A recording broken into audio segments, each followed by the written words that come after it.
Press conference करने का उद्देश्य यह है कि बाबू शोभाराम राजकीय कला महाविद्यालय में भ्रष्टाचार की चरम सीमा पार हो चुकी है। मेरे द्वारा 2 जनवरी 2026 को महाविद्यालय में एक आरटीआई लगाई गई थी, जिसमें वित्तीय सत्र 2023-24, 24-25 और 25-26 2 जनवरी 2026 तक महाविद्यालय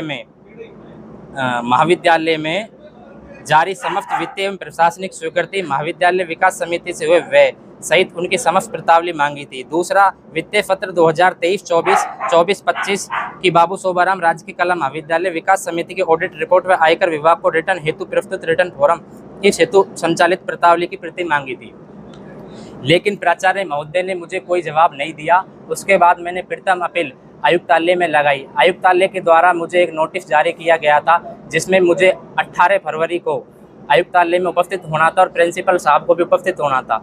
लेकिन मैं 18 फरवरी को वहाँ पे उपस्थित हुआ। उसके बाद में प्रिंसिपल की राजनीतिक सांठगांठ होने के कारण आयुक्तालय ने मुझे गोपनीयता का सूचना गोपनीय होने के कारण नहीं दे सकते, ये हवाला देकर सूचना नहीं दी। उसके बाद मैंने द्वितीय अपील सूचना आयोग में लगाई। सूचना आयोग में 1 जून को उपस्थित होना था प्रिंसिपल साहब को और मुझे, लेकिन प्रिंसिपल साहब वहाँ उपस्थित नहीं हुए।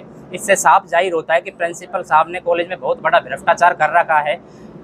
इस मामले को संज्ञान में लेते हुए सूचना आयोग ने प्रिंसिपल साहब को चेतावनी दी। चेतावनी देते हुए कहा, इन्होंने जो मांगी है आरटीआई के द्वारा इनको उपलब्ध करवाई जाए 21 दिन के अंदर, और कॉलेज में जो भी आरटीआई लगाई जाती है उसका समय पर जवाब दिया जाना सुनिश्चित करें।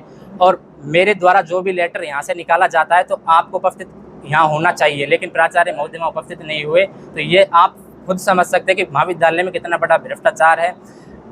कॉलेज प्राचार्य के ऊपर किसी राजनीतिक बड़े नेता का हाथ है। चाहे सरकार किसी की भी रहे, वो हर सरकार में अपनी दलाली फिक्स कर लेता है और सरकार में जाके अपने पैर पकड़ लेता है और अपना सिस्टम सेट कर लेता है भ्रष्टाचार। आपका आगे क्या रहेगा? आगे मेरा ये रहेगा, अगर सूचना आयोग के नोटिस का उन्होंने अवहेलना की, सूचना आयोग की अगर वो बात ही नहीं मान रहा, तो इससे साफ जाहिर होता है कि प्रिंसिपल के पीछे कोई बड़ी ताकत है।